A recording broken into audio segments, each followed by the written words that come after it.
Greetings, this is Eugene the Philosopher, the greatest living philosopher after the unfortunate passing of Quentin Robert de Nameland, who has been the greatest living philosopher before me. In this video, I wish to discuss the works of Howard Phillips Lovecraft, as you could have understood from the title, although you could have not been able to discern what layers mean, if discern is the word which is applicable here, but anyway. So really, well, I could have called it like projections of Lovecraft, because this is more or less what I'm going to talk about, but I wouldn't be able to, like, it wouldn't rhyme, you know, like layers of Lovecraft really rhymes, and at the same time it's sort of like a tribute to the game, the horror game Layers of Fear from 2016, I think, which is a really beautiful game in the sense as it was made. Like if you look on YouTube at some of the like walkthroughs or how people play it, like it's really beautifully done. All the designs and things like that. Although it's a horror game, so yeah, there you go. And it's fitting because Lovecraft is known as a writer of horror stories, horror fiction, essentially. But we'll talk about that, obviously. So I propose to perceive Lovecraft's work in 3 different layers. So there you go, layers of Lovecraft. So the first layer is the most obvious one, which is like pretty much anyone who knows at least something about Lovecraft and his work is familiar with, and that is the layer of this cheap horror fictional stories, right? Pulp fiction, essentially.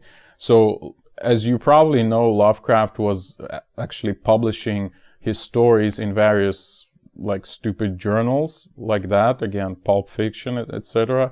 And he didn't really have any impact at the time. I mean, he wasn't being considered as any sort of serious writer, etc. And by the way, I should note here that I have no knowledge of his biography at all. Like, I deliberately did not read anything about the guy, so all that I'm going to talk about here is purely based on my experience reading his works. So like a year and something, like maybe 14 months ago, I've read almost all of his fictional works, like absolute majority of them. So what I'm going to talk about here is based purely on this experience, right? Well, not only, but mostly on this experience. So I have no idea what was he like, what was he doing in his personal life, and nor do I think it matters ultimately. Like, I think any artist, including philosophers and scientists, by the way, any creative person, that would probably be a better way to put it, should be evaluated on the basis of what they did rather than what they were like in their everyday life, because, well, that's ultimately well, it doesn't matter, you know, because, well, a creative person seeks to be, let's say, remembered with their works, right? So in their works, they express the most fundamental, valuable things they have. So it would be sort of disrespectful to sort of go into their biographies, etc. So yeah, we'll just consider Lovecraft's works here, basically. That's what I'm saying. Okay, so this first layer, as I've said, this pulp fiction layer, it really is, well, it's this sort of cheap kind of kitsch type of image that we have of Lovecraft in modern culture, with this, you know, things like 5 strongest Lovecraftian monsters, you know, those kinds of things you can find on YouTube, for example, etc. Very American, I should add. So yeah, and well, it's this cheapness. By the way, Frank Zappa has the song "Cheapness," which is pretty because it talks about monster movies, so it's pretty fitting here. So anyway, a very cool song, by the way. So, and even some of the very well-known tropes from modern horror movies, or let's say horror movies from the 70s, 80s, and the 90s, they can be recognized in some of the works of Lovecraft, which I assume actually means that they are inspired by these works. Like, I can think of his works, his short stories, something like The Case of Charles Dexter Ward, I think the title was, where, like, if you've watched at least a couple of horror movies, you can definitely tell, or at least, you know, some modern movies with a plot twist, you know, you can definitely tell right away that the guy is an imposter, like this original guy died and this is the other guy, so it wouldn't be a surprise. So it's kind of silly how he continues to describe all these strangenesses, etc., etc. But okay, and in Whisper in Darkness, or In the Darkness, you have the same story as the guy suddenly changes his behavior, etc. Whereas we've already learned that these aliens can take, or at least pretend to be humans or something. So yeah, it's also not a very big twist in this respect. But again, I think Lovecraft may have been like the first. I wouldn't bet my money on it, but maybe he was one of the first who explored those things.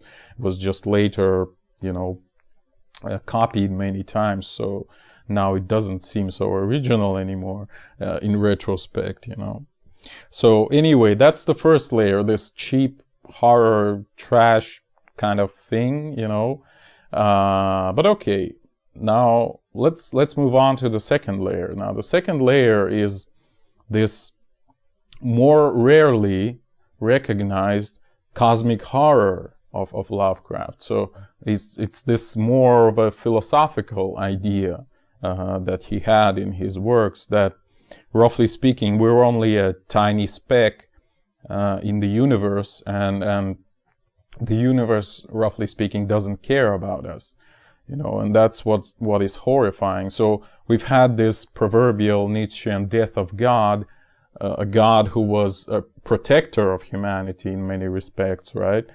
And now, since the God is no more, we have this ultimate lack of protection. We feel threatened by the universe, especially since we know more and more about the universe, and we see how little we mean to the universe, you know, with our understanding that we're not at the center of the universe, then understanding that we're not even, our galaxy is not even the whole universe, right? There are many other galaxies, etc., etc. So this vastness, incomprehensible vastness of space, is horrifying, really.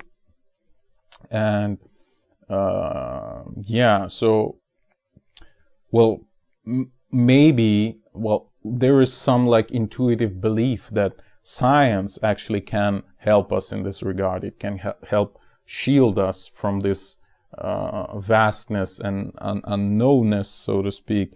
But I would say it's rather a thin crust of science, so it's probably not going to work, especially given the fact that science itself still lingers to this concept of God. Like, again, if you ask any scientist, any physicist, why mathematics works, he would conjure something akin to God, you know, in the end, fundamentally. So it still lingers there. And if you remove all of that completely, if you completely take any religious stuff out of science, it would be helpless. Like, it wouldn't be able to do anything with regards to those kinds of problems, right? And so, yeah, so those things beyond our comprehension lead to ultimate fear, like this realization that we are very alone and very helpless in the face of this eternity, you know, something like that. Ultimately, a feeling of lack of control.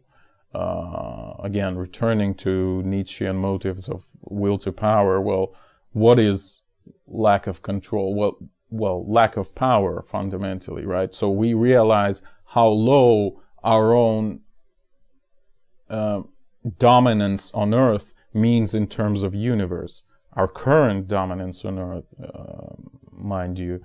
So yeah, and I believe in certain sense our modern picture of space, this, you know, sort of all these Hubble telescope photographs, all these popular science blog posts and things like that. So they paint this picture that the space is something beautiful and something sterile and something harmless ultimately, because we're sitting here on our Earth and we just observe this as a like as a marvel, you know, something like that. But that's only one aspect of it, because the other aspect of it is that, well, we are so much smaller than any of those things that we observe that, well, who guarantees that we're gonna survive, you know, something like that. Like, who, like we're nobodies here. Like, we're like an ant on a beach, you know, where anyone can step on us and crush us, etc. Something like that. That's what I'm talking about when I'm talking about the cosmic horror that Lovecraft ultimately tries to uncover in his works, or at least supposedly tries, right? Like, we obviously don't know what was his intent, but I think it's fairly clear that something like that takes place, and it's horrifying, yeah. And if you don't believe me, like if you think I'm making this up, just read literally just one paragraph, the very first paragraph of Call of Cthulhu, or Cthulhu, I don't know how you pronounce it. The very first paragraph, it would tell you literally the same thing that I just told you. And by the way, maybe I'll even just quote it in the description, or maybe I'll just give you the link to it, and perhaps I'll even give you some of my notes while I was reading him again more than a year ago. I have quite a lot of quotes that deserve mentioning in this context, at least. So see the description or maybe the comments, I don't know. All right, so the key topics in this respect, like, are our limitations. And by the way, what I forgot to mention when I talked about lack of control, since I've made the video about Blade Runner, there are two quotes. There's one quote mentioned by, or rather spoken by two characters, Leon and Batty, Roy Batty, who both say to Deckard, quite an experience to live in fear. That's what it is to be a slave. So yeah, so lack of control, you're a slave, means you're afraid, you know, you cannot influence anything. Anything can kill you, basically, or something like that. Okay, so key topics in this respect, in this cosmic horror-esque type of thing, are topics of time, space, and death, I believe. Those are like the fundamental limitations of a human being. And it's quite telling that in almost, well, in the majority, I would say, of Lovecraft's works, we perceive a small person encountering those epic, infinite problems, you know, manifested through something peculiar or strange. So this experience of interacting with this strangeness kind of blows the whole world apart, and all kinds of infinities open up, you know, in front of you, and so you are terrified with it. Something like that, I would say. Facing the unknown, that's what it's all about. You might think about the Mountains of Madness, where he talks about those infinite, well, at least very large eons of time for which the planet Earth has been there, and some other creatures have been there, and they've left all those artifacts and blah blah blah. And like just thinking about those spans of time, like 50,000 years or 50 millions of years, it's just impossible to imagine even, you know. It's just such a deep well that you cannot crawl out of it, you know. And it's good that we cannot imagine it, because, well, yeah, really, we would go mad. Again, mountains of madness, or something like that. And speaking about philosophy or philosophy, I actually was thinking about, well, would actually time exist at those time frames? And that sounds super far-fetched, but, well, like, we humans are adapted to, or rather, our human-esque understanding of time follows from our own lifespan, which is like, well, roughly speaking, 100 years.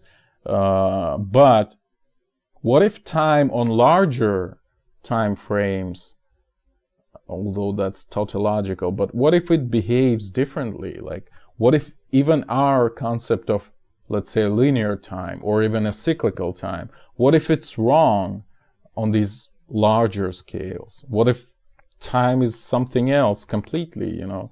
So both of these concepts are wrong. So that's just a thing I was thinking about with regards to this particular work. But all right, that was Mountains of Madness. Then there's a thing called Memory, which is sort of like a post-human elegy. But again, I encourage you to read it if you want to know more details.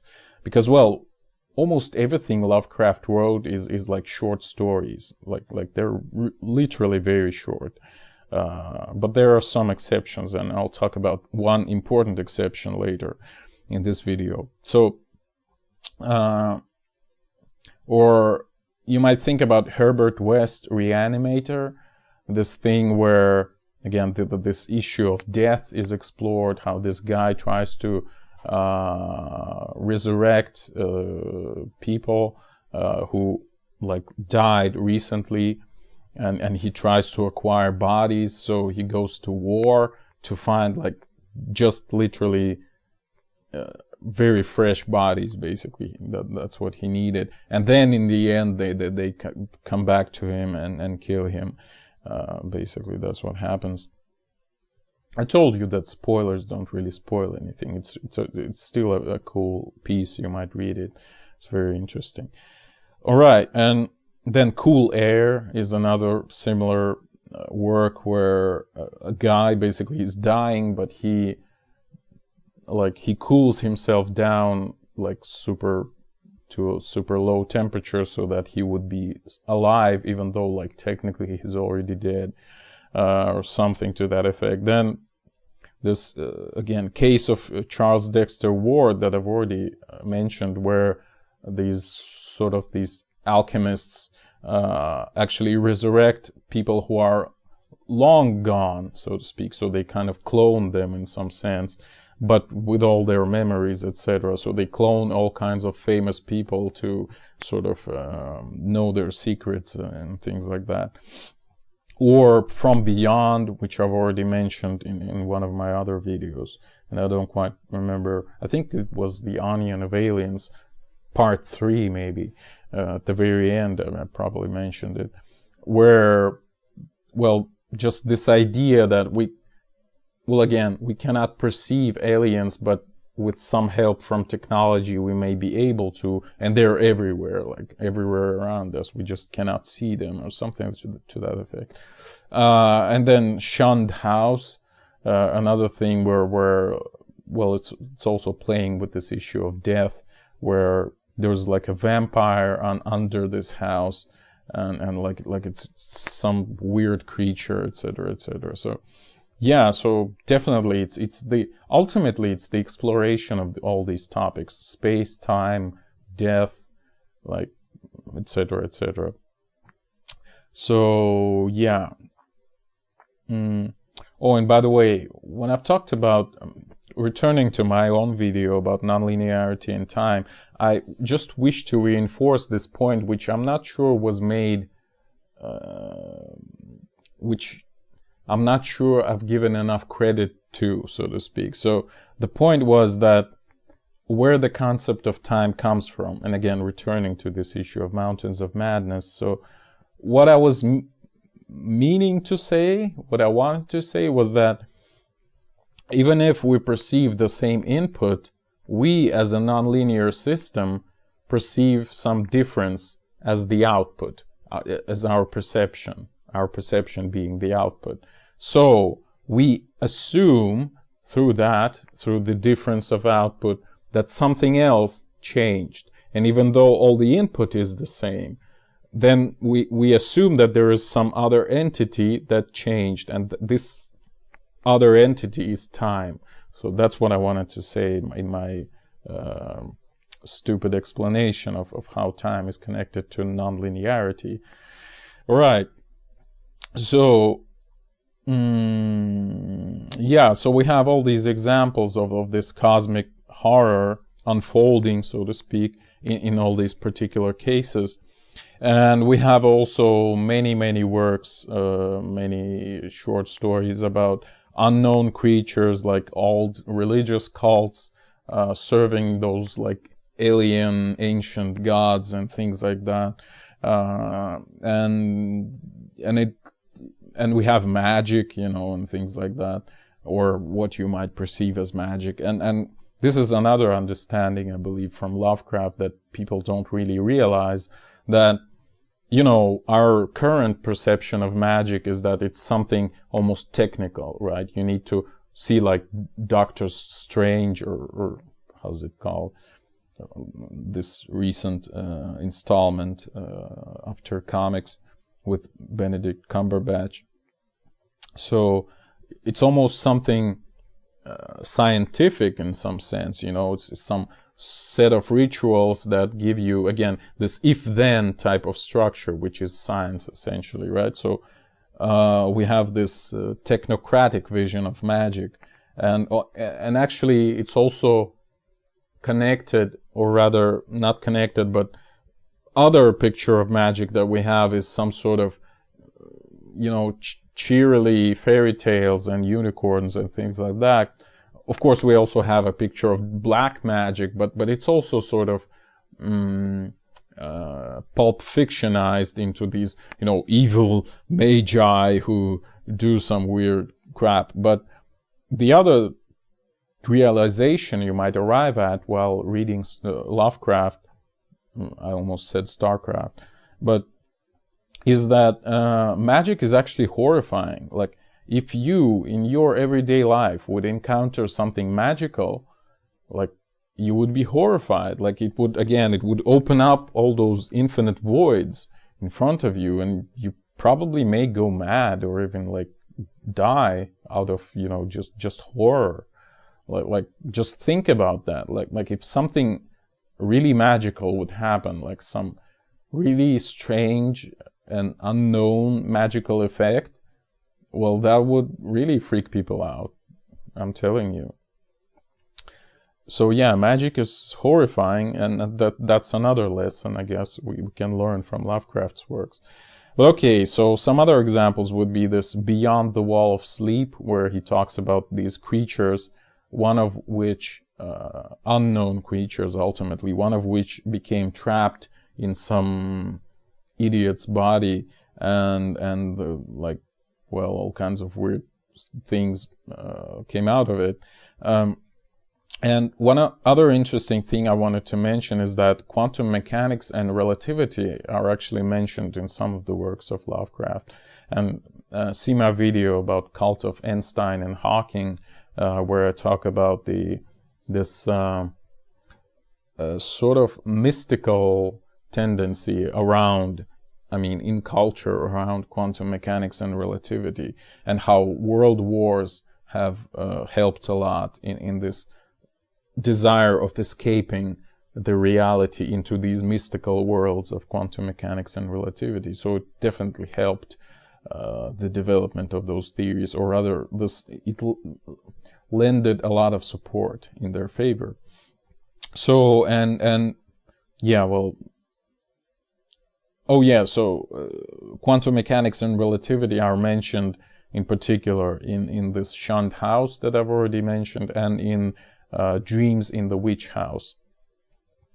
Alright, so that was the second layer. Again, the first layer is Lovecraft as the writer of this pulp fiction, cheap horror stories with all these fancy monsters. The second layer is this philosophical cosmic horror that unfolds itself if we think a little bit about what the meaning of it is, of all those monsters, etc. And the third layer, I believe, and that's the last layer, just in case, is that, well, there is a certain personal tragedy, or personal drama at least, but tragedy is actually better, amidst of all that. So, and here I wish to reference another YouTuber who kind of helped me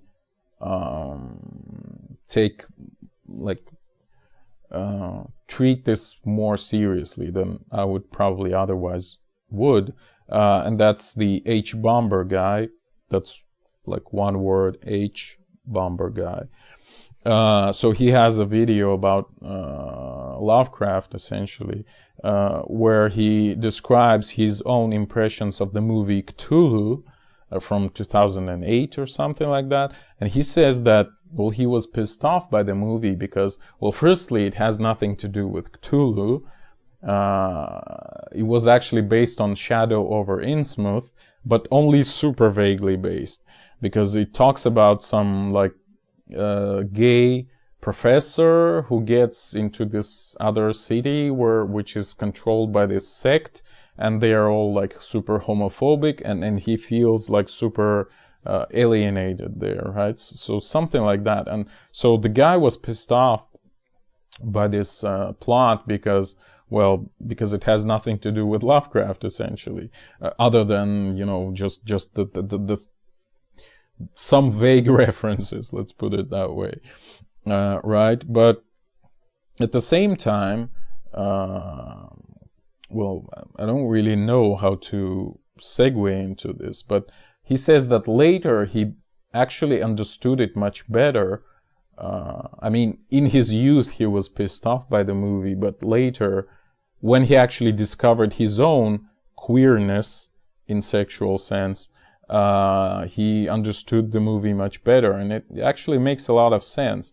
And he actually makes an interesting point that it seems like queer people actually like Lovecraft for some reason, and it's really interesting. And I do know at least one queer person who likes Lovecraft, or maybe at least two persons, if you know what I mean. Alright, so one of the points he makes, which I agree with, is that it's very important, well, this particular piece of Lovecraft, which is The Outsider, which talks about a creature, let's say, a narrator, who crawls out of some castle and then tries to establish contact with people, and then people just are super scared and they run away, and this narrator finds a mirror and sees a horrible creature in it, and well, he realizes that it's him who is this horrible creature, and in the end he rejoices actually about it and like dances in the woods with other horrible creatures. So this realization that you are a monster and people don't really like you, it's sort of important in this sense, in this third layer type of sense of understanding Lovecraft. And also the same topic, I should note, was explored somewhat, at least, well, again, in Shadow over Innsmouth, where the hero encounters this weird city with these horrible creatures, and then in the end he realizes he also is of the same lineage, so he is also a horrible creature himself. And the same plot twist is in The Rats in the Walls, where, well, the guy realizes at the end that he's also like this servant of an ancient cult of cannibals or something like that, of monsters and blah, blah, blah. So, yeah. Well, okay, I kind of forgot the point I wanted to make here, but it's ultimately this third layer of personal tragedy, of otherness, outsiderness, you know, that is connected to all this monstrosity that Lovecraft shows us. And ultimately, it's well, there's another aspect of the same thing, you might say, which is, well, I'm going to remember again the same idea of Jordan Peterson, who says that we as human beings are foragers for knowledge. So when we go into the unknown, we sort of throw ourselves into it and we return with some knowledge. So in this regard, you might say that Lovecraft sort of went into the unknown. He tried to explore these new things, these new and horrible things, because, well, they're horrible by necessity, because you don't have power over them, right? So he tried to push this notion to the limit, like, what can we have absolutely no power over? And that is like magic, the vastness of cosmos, and those kinds of things, right? And monstrosities, and time, and death, and space, and blah, blah, blah. And with regards to that, I wish to remember an idea of Nietzsche, who said that if you go your own way, like if you venture into the unknown alone, and you do that alone because no one has ever been there, so you have to do it alone, there's no other way. Well, what Nietzsche says is that if you're going your own way, it means that you're never going to meet anyone there.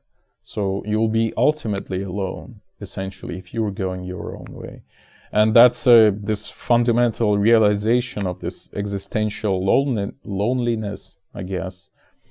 And you might remember, the loneliness of people who seek knowledge, of philosophers, of creative people, of scientists, and those kinds of people. But it can also be treated more broadly. I mean, in other areas, you can have also people like that. And in Thus Spake Zarathustra, Nietzsche also has this same idea, sort of going through the whole story, where Zarathustra essentially, what he encounters at the beginning is the corpse. So he drags the corpse with him, and then he says, well, why should I drag this corpse? Like I should get rid of it and find actual people to follow me. Then he finds people to follow him. Then he sort of is disillusioned by those people, and he says, well, they're just a bunch of crap. Then he thinks, well, I need better people. So he finds like the best people, the highest quality people, so to speak. But at the very end, he is disillusioned even by them. So ultimately, it's the like this shrinking of the amount of people Zarathustra is willing to accept as his own kin. It's the whole story of Zarathustra. Like he says literally that let's say compassion is the last sin, or the ultimate sin of Zarathustra, which means that, well, he should be alone. He shouldn't drag anyone towards him, like help anyone to become like him, with compassion or something like that. Because he is alone ultimately, and it's a very sad, obviously, conclusion. Well, ultimately, it's a tragedy, I would say, but a very, very good one, perhaps one of the best, not the best, but definitely one of the best. All right. And we might think about the quote from Byron, who says that sorrow is knowledge, and those that know the most must mourn the deepest, and the tree of knowledge is not the tree of life. So this is ultimately the same idea, just formulated differently. All right, so let's describe a couple of other aspects of this third layer, I guess. So one thing I wanted to mention is that really Lovecraft again, as follows from his works. I have no idea what he was in his everyday life. So he seems to be very fond of, if that's the proper structure, he seems to like very much New England, which was his home ultimately, as far as I understand. And with regards to that, I wish to say that, well, I've read his works in chronological order, so there are at least a couple of pieces, a couple of stories which are set in New York, and I assume that he went to New York at that time or something, or he maybe even lived there, but you can see that he detests even New York, so that's already not his homeland, so he considers it alien already. Like it's really clear from what he says in the texts that he detests New York, and that's the texts are Horror at Red Hook, that's the one, and the other is He. So at least in those two stories he talks about New York. So that's already not New England, right? So that's already foreign to him, and he talks a lot about, you know, colonial traditions and history, especially 17th century, especially like, well, the epoch of colonization and early 18th century, etc. And the thought I couldn't just shake off always while I was reading it was this intuitive feeling that Lovecraft is very similar to Newton, and like in some very fundamental sense, they're almost like the same person in some respects. Like, you know, Newton was also this sort of misanthropic kind of guy who kind of, like, ultimately, the fundamental message of Newton was, you are stupid and you cannot possibly know anything about it. So if I was to formulate Newton's message in one sentence, that would be the sentence. But like just my general impression of the guy, right, of his works and his like stance towards things, and I think we have roughly the same message in Lovecraft's works, at least. Like his thought is that we humans, or you humans, are pitiful and you don't know nothing about the universe or something like that. So it's very similar in this respect, at least. And so I would call Lovecraft like a Newton in exile, you know, something like that. And again, again, this period, this late 17th century, it's really a period of Newton. And New England is kind of like England, although it's not quite. So that's why in exile, right?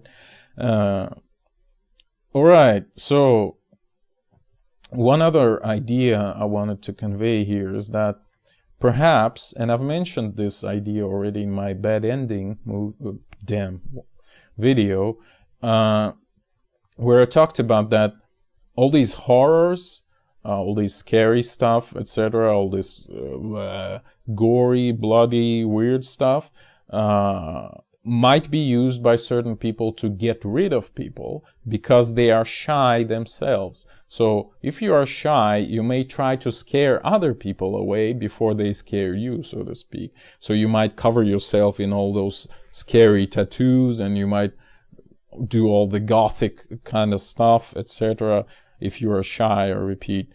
So perhaps that was one of the motivations for Lovecraft for doing all of this, you know. Sort of like he was this misanthropic kind of, well, ultimately weak person, and I'm not saying that in a bad sense, actually in a good sense, like sensitive, that's a better word. So he was this sensitive person who tried to shoo other people away with all the scary stuff he invented, you know, something like that. To be a loner, kind of like Newton, by the way. So like, again, returning to the issue of the unknown, so kind of to venture into the unknown, and like if somebody wants to follow you, you just kind of turn around and show them all the scary stuff you discovered or something like that, or conjured or whatever. Damn, I forgot the right word, but divined is not the right word, but conjured, let it be that. Or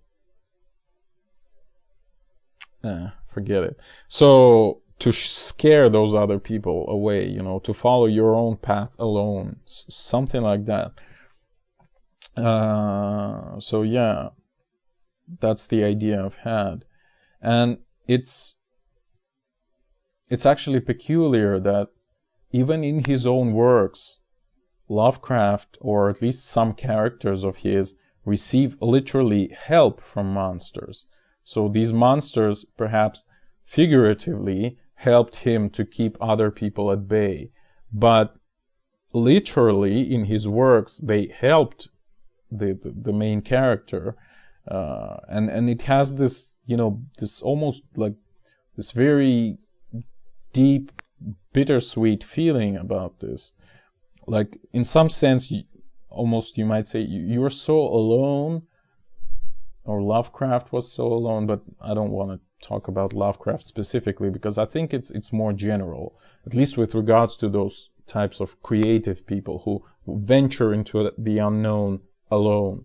So that's why I'm using you as an anonymous way of referring to those people. So you're so alone and so far into this unknown that only those monsters, only the children of this unknown may be your friends, you know. So, and it's like very deep and sad and lonely, and yeah. And if you think that I'm making this up, no, well, if you read the Dream Quest of Unknown Kadath, which is probably, I'm not sure, but I've had the impression when I was reading it that it's the longest thing that Lovecraft has ever wrote. So it has certain importance, at least in this respect. And I would say that it's actually the most important thing Lovecraft wrote. I repeat, the Dream Quest of Unknown Kadath. So in this piece, monsters literally help the main character. All those kinds of creatures he described in some of the previous works, because it also has a lot of self-citations. There are many creatures, many characters who have appeared previous. Well, it's not the new thing for Lovecraft. He does it in many other things, but in many other works. But here, I think there was more than ever of these self-quotations, so to speak, of cameos, or how do you call it, of different characters. So, for example, ghouls help him, the main character. Like if you read Pickman's model, ghouls are represented there as this horrifying, terrible creatures who, like, Pickman paints them, etc., etc. Oh, by the way, I forgot to mention that this Layers of Fear, at the very beginning I've mentioned this game. So it's about a painter who had this, let's say, very peculiar relationships with his wife, and we actually don't really know what it was. It's like there's an open final there or something like that, so the story might have different interpretations.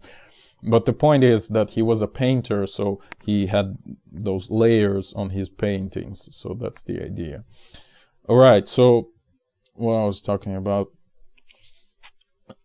Yeah, so Pickman, the painter, painted those ghouls, and the main character of Pickman's model story was horrified in the end when he learned that Pickman's models were real people, meaning ghouls, and he wasn't just fantasizing about them, right?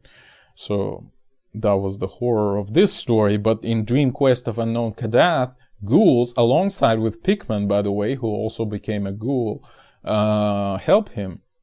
So they are actually good people in this respect. Then there are these horrifying creatures called night gaunts, which are, I imagine, something like a gargoyle or gargoyle, or how do you pronounce it in English? So also the very work itself describes them as horrifying and terrible and like killing people, at least with fear, they help the main character still. And then you also encounter many other characters, such as like Cats of Ulthar, which is also an eponymous work, short story. And another interesting thing that this Dream Quest mentions is the large and peculiar cats from Saturn, which is kind of funny.